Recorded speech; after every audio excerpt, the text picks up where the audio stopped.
বন্ধুরা, আজকে আমি রান্না করবো আলু পনির। তার জন্য কড়াইটা বসিয়ে দিলাম। কড়াইটা গরম হয়ে গেছে, তেল দিয়ে দিলাম।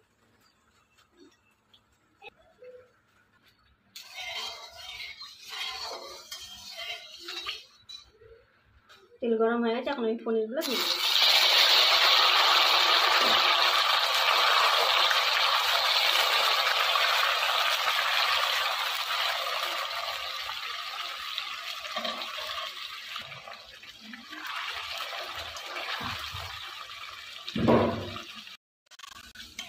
পনির ভাজা হয়ে গেছে, উঠিয়ে নিই।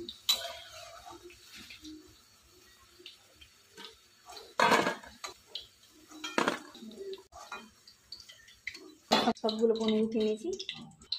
ওই তেলে আলুগুলো দিয়ে দিই।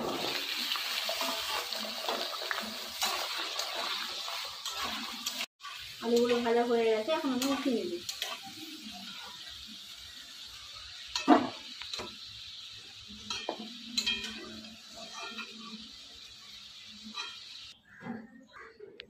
তেলে দিয়ে দেবো জিরা, এলাচ, তেজপাতা।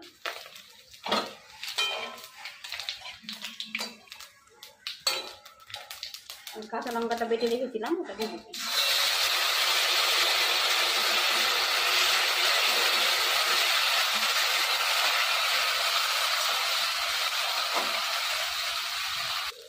দিয়ে দিব জিরের গুঁড়ো, ধনের গুঁড়ো, কাশ্মীরি লাল লঙ্কার গুঁড়ো আর আদার গুঁড়ো।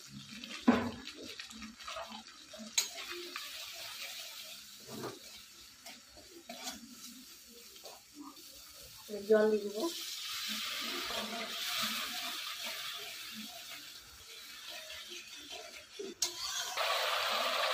এটা দিব পোস্ত আর মগজ বাটা।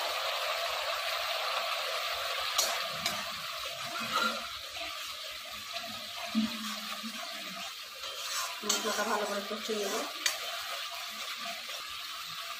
মগজ বাটার জলটা দিব।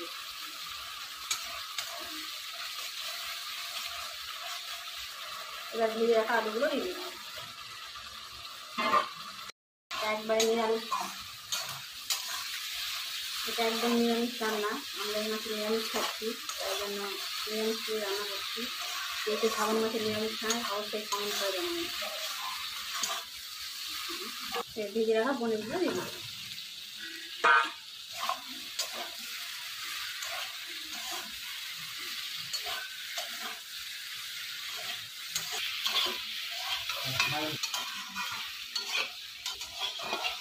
ভালো করে কষানো হয়ে গেছে, এখন আমি জল দিই।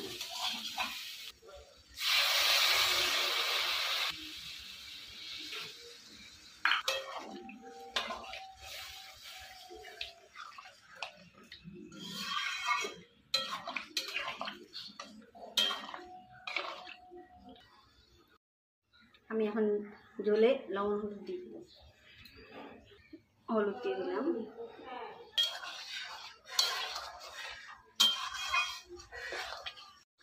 তরকারিটা হয়ে গেছে, আমি লঙ্কাগুলো দিয়ে দেবো। তার থেকে লঙ্কা ভেঙে নিয়ে আসলাম। আমি নামাবো, তার জন্য গরম মশলা দিয়ে দিই। অল্প ঘি দিয়ে দিই। আমি অল্প করে দিলাম, আপনারা যারা বেশি ঘি দিতে পারেন। নেড়ে চেড়ে নামিয়ে নেব।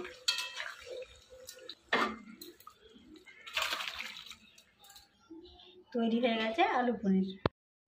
মা বলছে আলু পনিরের তরকারি খেয়ে দেখতে কেমন আছে।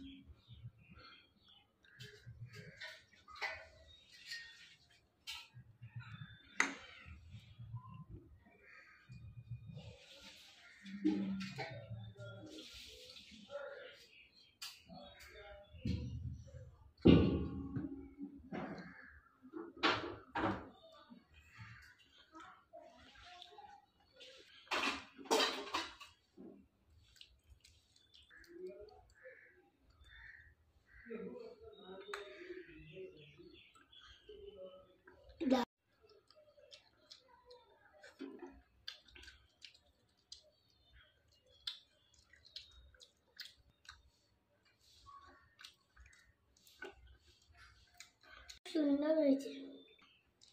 আপনারা এরকম করে বাড়িতে রান্না করে দেখবেন, খেতে ভালো হয়েছে। আমাদের ভিডিওটা ভালো লাগলে লাইক, শেয়ার এবং কমেন্ট করে জানাবেন। ভিডিওটা আমি এখানে শেষ করলাম।